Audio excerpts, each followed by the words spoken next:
It starts with a girl named Iris. Just another day at a mall, nothing unusual. And then she sees him, Josh. He's already looking at her. One glance and something just clicks. From that moment on, they're together. Days pass, easy and natural, like they've known each other forever. There's something growing between them, quiet, deep, showing up in the smallest moments. Then one day, Josh takes her on a trip. It's his friend's place, a big house where everyone's gathering. They arrive, meet the group, but one of Josh's friends clearly doesn't like Iris. Inside, the owner greets them, rich, powerful, even tied to the mafia. He invited everyone here. The place looks perfect on the outside, but inside, something feels off. A strange tension in the air. We see Patrick and his friend, close, unusually close. It feels different, but the reason isn't clear yet. Drinks, music, laughter, everything feels alive. By morning, it's quiet. Iris talks to Josh about a nearby river. She wants to go. He shrugs, says he'll join later. And even in that calm, something feels wrong, like danger is already on its way. Iris stands alone by the river, the silence wrapping around her. She slips her hand into her pocket and freezes. There's a knife inside. Confusion hits instantly.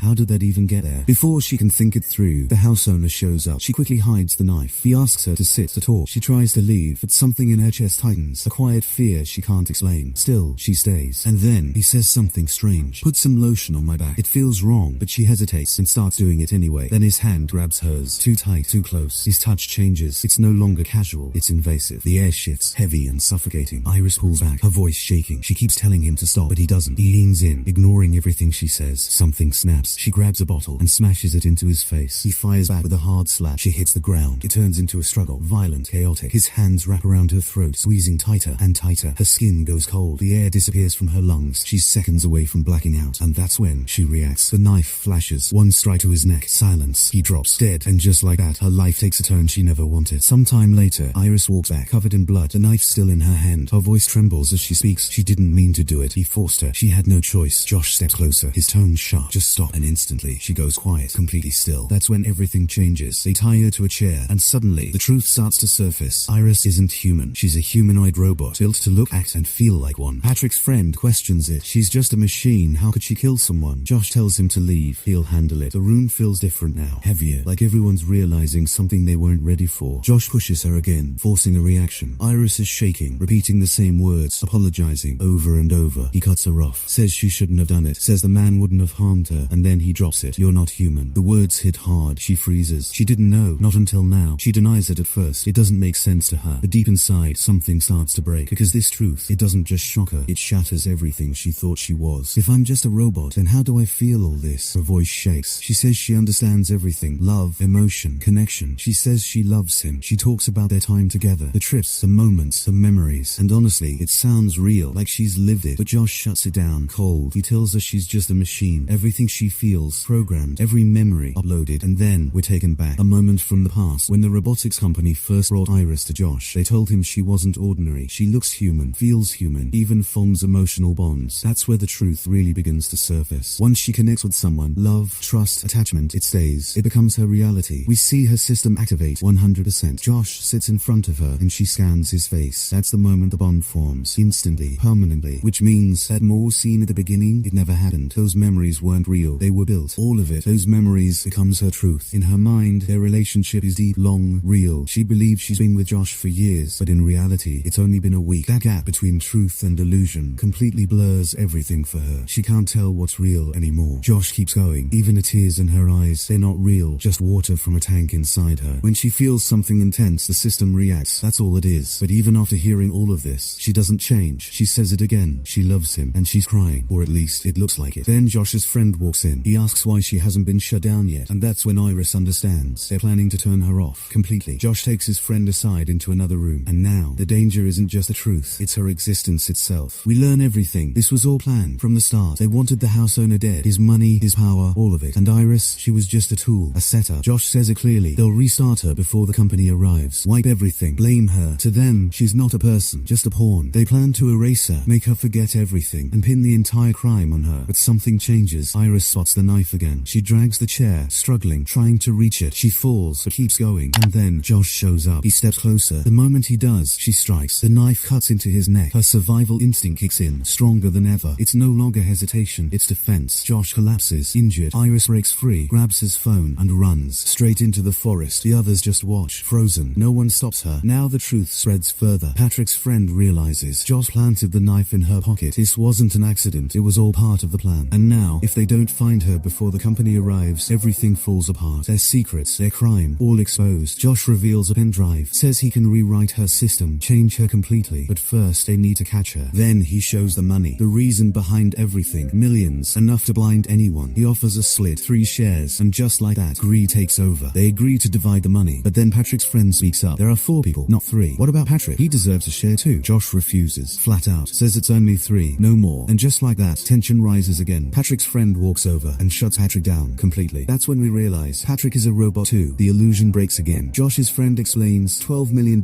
in total. They'll give him $4 million if he helps find Iris. Stay quiet, stay involved, walk away clean. He agrees, but keeps a gun just in case, because now Iris isn't just a machine, she's a threat. And then betrayal strikes again. He attacks Patrick too. Meanwhile, deep in the forest, Iris keeps running. She's far from the house now, hidden, alone, but she has Josh's phone, and more importantly, she knows the password. The story shifts again. This time, she's in control. She opens the device, goes into system controls, starts changing things, and then she sees it. Her intelligence level, set at 40%. She doesn't hesitate. She pushes it all the way to 100, and in that moment, everything changes. Her mind sharpens, faster, stronger. She's no longer the same. Now, she's something else entirely. All 4 of them into the forest. Josh quickly takes charge, says they should split into pairs to find Iris faster, and just like that, they separate. The hunt begins. Iris spots Patrick and his friend, and instantly hides behind a tree. She stays still, listening, because now, every step feels dangerous. Every word could change everything. Patrick's friend starts talking, says Josh and the others made a huge mistake. This wasn't random. They planned the owner's murder from the beginning. He swears he didn't know, says Josh called him a friend, but that was a lie, because if it was real, he would have told him the truth. He connects the dots. Josh bought Iris for one reason, to use her, to make the killing easier, and now that everything's falling apart, he's asking for help. Trust is gone. Every relationship feels fake. Patrick finally speaks. I'm a robot too, right? So would you do the same to me? The question hits hard. His friend freezes, completely shocked. He asks how he knows. Patrick answers quietly, says he's been with him for days, and just figured it out. And then we see it, how their bond formed. Because in that moment, it becomes clear. Emotions don't care if you're human or not. Their story goes back to a festival. That's where they met, and something real started between them. His friend reassures him, says he'd never hurt him, says he actually fell in love with him. He calls him good, honest, says he wants to stay with him no matter what. And in that moment, it feels genuine, different from everything else around them. But then, everything shifts. Iris's phone rings, and suddenly, they know she's nearby. She's hiding behind a tree. The gun comes out instantly. Iris runs. A shot fires, but misses. Chaos breaks loose. Patrick's friend moves around, trying to cut her off. He circles ahead and catches her mid-run. They crash to the ground, struggling. He tries to grab the gun, but Iris reacts first. The fight turns desperate, raw, uncontrolled. And then, the gun goes off. Silence follows. The bullet hits him. He dies instantly. Patrick just stands there, frozen. And right then, Josh and the others arrive. Iris doesn't wait. She runs straight back toward the house, because now, everything has changed, and there's no going back. Iris jumps into Josh's high-tech car, and locks the doors. Seconds later, Josh reaches her. He tries to open it, fails. The car won't start. It only responds to voice commands. Iris tries, but her voice doesn't match. Time is slipping. Every second feels like life or death. Outside, Josh starts smashing the window. The pressure builds fast. Iris thinks, adapts. She opens the settings and changes her voice. Slowly, carefully, she matches his tone. She tries again. This time, it works. The engine starts, and she drives away. But Josh isn't done. He rushes back inside, grabs the owner's phone, and calls the police. Reports the car stolen. And just like that, the car stops on the road, automatically. Another move. Another trap. Then he calls Iris. She answers. His voice softens. He tells her to come back. Says he'll fix everything. Says she won't be punished. She's just a robot. And if she feels pain, he'll erase it. Make her forget everything. But this time, Iris doesn't hesitate, because she's not the same anymore. And she's not going back. We can just go back like before. But Iris cuts him off. No, not this time. Her voice is steady now. She says she won't make the same mistake again. She won't trust him. She knows the truth. He used her to kill the owner. She heard everything. Every word in the forest. And now, something inside her has changed. She wants to live. She tells him she's leaving, and she's never coming back. The call ends. Josh turns instantly, runs toward Patrick. He grabs his phone and starts changing things. He tweaks Patrick's system, pushes his anger all the way to 100%, then restarts him. When Patrick opens his eyes again, he's not the same. Something darker is there now. This time, Josh stands in front of him, and just like that, a new bond forms. Patrick starts feeling something for Josh. Attachment. Obsession. Josh leans in, says they belong together, says Iris is the one trying to tear them apart. And now, Patrick has a mission. Stop her. Meanwhile, Iris is at the car, trying to break the window, and that's when a police officer shows up. He steps out, confused. Iris is already outside. She's not built to lie, so when he asks what she's doing here, she tells the truth. About the house, about everything, and now, her programming and reality are colliding. The officer listens carefully. He realizes which house she's talking about. He tells her to come with him, says he'll take her somewhere safe, but Iris refuses. She admits it. She killed him, and now, her own people want her dead. She doesn't want to go back. That truth makes makes everything heavier because now the police are involved. And then Patrick arrives. Without hesitation, he attacks. The officer doesn't stand a chance. He's beaten, then killed. Patrick takes Josh's phone, walks up to Iris, and shuts her down, just like that. Then he takes her back. Back at the house, things are falling apart. Josh's friend starts packing the money. She wants out, says she's leaving, but Josh won't let her. He reminds her he killed for this. Now she's part of it too. Fear and greed collide. She refuses. Keeps walking. Josh snaps, tells Patrick to stop her, and Patrick doesn't hold back. He stabs her in the back. She collapses, bleeding fast. Within moments, she's gone. And now, everything is out of control. There's nothing left but destruction. After dealing with everything, Josh turns back to Iris. He reactivates her, but this time, she's tied to a chair, completely restrained. She can't move, can't fight. Josh speaks calmly, says he just wanted to reset her, wipe her memory clean, start over. But then, his tone changes. Maybe it's better to end her completely. Iris looks at him. Her mind is fully active now. She says she knows everything about him. What he likes, what he hates, even the thoughts he hasn't spoken. That's when Josh realizes her mind is moving too fast, so he makes a decision. He drops her intelligence to 0, a calculated move to control her completely, and it works. Now she obeys every command. He stretches out her hand and places a candle underneath it. The flame touches her skin. It burns, slowly, painfully. Her hand melts away, revealing the machine beneath. Josh calls the company, tells them to come take her. Then he orders Patrick to put out the fire, and finally, he gives one last command. Iris picks up a gun, raises it to her head, and now, the story reaches its darkest point. And then, when he orders her to attack, she turns it on herself. Her system collapses. She shuts down completely. Sometime later, the robotics company arrives. Josh feeds them a clean story, controlled, believable, and Patrick, dressed like a cop, backs him up. Josh is covering everything, hiding the truth, piece by piece. The team believes him, at least for a moment, but one of them speaks up, says every robot records everything, built-in protection against fraud. That data can be recovered, especially since the damage is to her head, and the device is stored lower, near her back. Josh freezes, because if that data comes out, everything ends for him. The fear sets in. His lie won't last much longer. The team loads Iris into a van, preparing to reboot her system, but before they can leave, Patrick shows up. He attacks the driver, ends it instantly. The second worker panics and runs into the forest, and then Iris reboots, her eyes open, and just like that, the chaos begins again. Patrick chases the second worker into the forest, but his weapon loses effect, and he's forced into a struggle. He overpowers him, trying to knock him out. That's when Iris arrives. She strikes first, but it doesn't affect him. He shoves her hard, takes control of the fight. Now it's direct, no holding back. The clash reaches its peak. Neither of them stops. Then Iris speaks. She tells him the truth. Josh erased his memories, says he's not his friend. He's just using him, the same way he used her. She reminds him the one he truly loved is gone from this world. Patrick hesitates. His mind starts pushing back. Memories flicker, slowly returning. The realization hits. His friend is dead. The weight of it changes him. His emotions shift. Something breaks inside. Iris turns to the company worker, asks for help, and this time he listens. He modifies her system, removes the limits. Now she's free. No one can control her anymore. She walks back to Josh. He tries to shut her down using his phone, but nothing happens. The control is gone. Iris raises her weapon, aims straight at him. Josh smirks, says she won't do it because she loves him. Even now, he's trying to use her feelings. For a second, she hesitates, like she's about to believe him again, but then he attacks. The fight turns brutal, close, violent. He grabs her, confident, says he knows exactly how to control her. He raises his weapon, aims for the part where her data is stored. One strike and she's gone. But he's wrong, because this time, she's ready. The final clash begins. No hesitation, no fear, just one outcome. And in a single moment, she strikes back hard. Josh drops. It's over. And just like that, she's free. Truly free. No control, no commands, no one above her. She takes the money, the car, and leaves it all behind. A new place, a new life. This time, her choices are her own. And as she drives away, there's only one thing left. She finally has it all. Identity, freedom, and a future no one can take from her. Sometimes, you don't need a heart to truly feel, and somehow, you can still love. Real, deep, and honest. Iris was a machine, but her emotions, they were real. Maybe even more real than ours. And if this story made you feel even a little something, then make sure to subscribe to Movox Range, because here, every story stays with you. It starts with a good